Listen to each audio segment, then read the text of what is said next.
that we were consistently on the list of the 50 best restaurants in the world. But it was a hot dog that earned us the #1 spot on that list. Or rather, the winning strategy that it gave birth to, unreasonable hospitality. The principle that guided us as we took ordinary transactions and turned them into extraordinary experiences. In early 2010, on a busier than normal lunch service, I was in the dining room helping out the servers when I found myself clearing appetizers from a table of 4 foodies on vacation to New York. And they were going to the airport to head back home after their meal. I overheard them talking. What an amazing trip. We've been to all the best restaurants. And they listed a bunch. Per se, Le Bernardin, Danielle, Momofuku, now 11 Madison Park. Then another person jumped in. Yeah, but the only thing we didn't get to try was a New York City hot dog. You know those moments in a cartoon where the animated light bulb goes off over the character's head, signifying they're about to come up with a really good idea? If you'd been in the room with me that day, you would have seen one appear over mine. As calmly as I possibly could, I walked gracefully back into the kitchen, dropped off the plates, and then literally ran out the front door and down the block to the hot dog cart. I bought a hot dog and ran just as fast back into the kitchen. Now came the hard part, convincing the chef to serve it in our fancy fine dining restaurant. Guys, he looked at me like I'd lost my mind. Serving what New Yorkers call a dirty water dog in a fancy 4-star restaurant, but I asked him to trust me. And I told him it was important to me. And eventually, he agreed to cut the hot dog up into 4 perfect pieces, adding a little swoosh of ketchup and a swoosh of mustard onto each plate, and finishing them with a quenelle of sauerkraut and a quenelle of relish.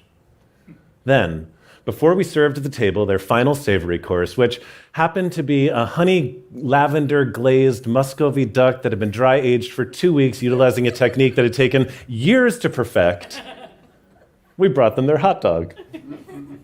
I introduced it.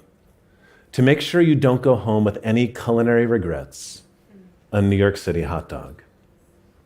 Guys, they freaked out. I'm not kidding. At that point in my career, I had served thousands of dishes and many, many, many thousands of dollars worth of food, and I can confidently say that no one had ever reacted to anything I served them better than they reacted to that hot dog. Each person said it was not only the highlight of their meal, but of their entire trip to New York, and they'd be telling the story for the rest of their lives.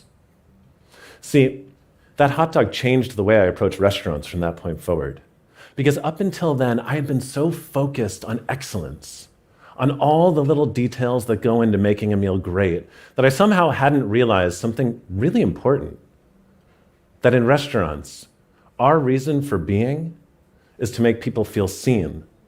It's to make them feel welcome. It's to give them a sense of belonging. See, in restaurants, the food, the service, the design, they're simply ingredients in the recipe of human connection. That is hospitality.